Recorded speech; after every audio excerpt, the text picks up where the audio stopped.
Okay, so now we are here inside NetBeans with the same method, and we're going to do a couple things with this method to make it more reusable.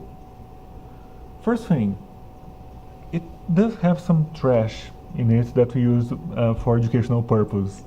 As you can see here, this line is showing the first element in the array. We don't need that. The real goal for this method is going to be just to randomly draw a name from an array, okay? And so we can also delete this line here that is just showing the size of the array. We don't need to show that right now. Okay, so what's the problem with this array? It's just showing we cannot change the number of students, we cannot change the students' names even. Whenever we call work arrays, it's going to randomly select one student from this array. So let's start changing this a little bit. First thing we're going to do is change the name here.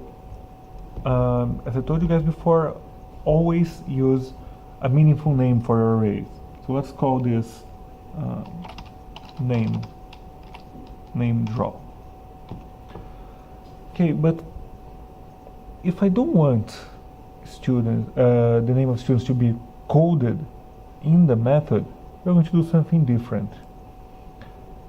Instead of creating a variable in here, I'm going to be adding this as a parameter here in between the parentheses. That's what they're for in methods. So I'm just adding this here. So what does it say? That now when you call this method, I'm going to be using method or function, both work. So when I call this method here, you need to give it an array between the parentheses. I'm going to be cutting this one out. So every time you call nameDraw, you need to send an array. Let's see. So I'm up here in main.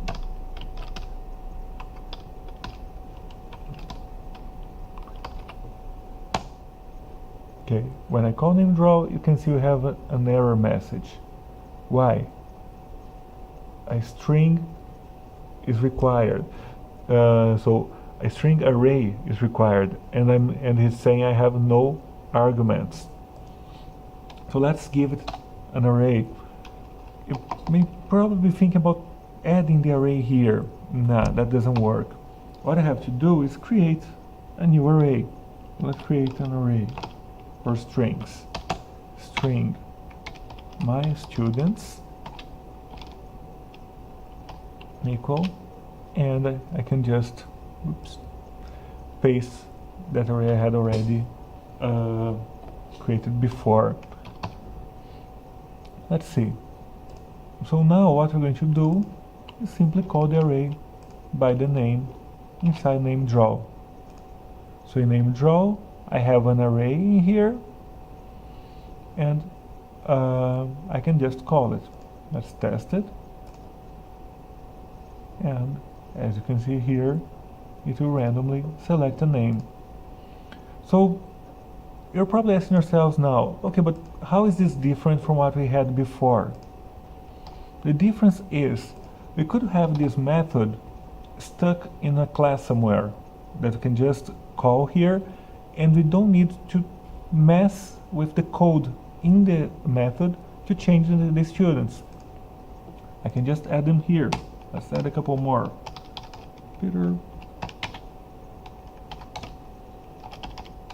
John, Bruce, oops, always use our quotation marks,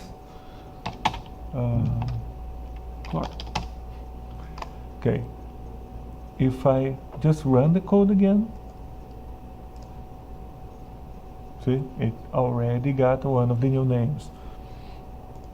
And again, the method is there, I don't need to change it at all. It's just a matter of using different arguments when you call the method, right? Good. That's one thing for now. We're gonna come back and do something else to make this result even better.